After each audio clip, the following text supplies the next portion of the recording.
Hello guys, welcome to another video in which we would be discussing about how to hard reset Bosch washing machine. Just follow these easy steps to do that. First, make sure your washing machine is turned off.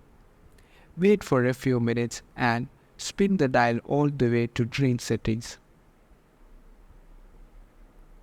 Now go to the screen and click on the start and reload button. Press it for a few seconds.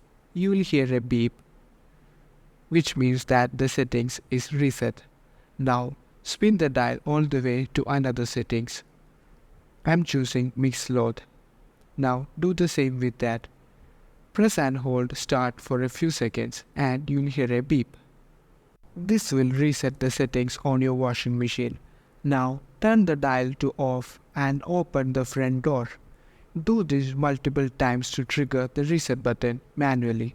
Make sure to close the door tight to prevent any further errors.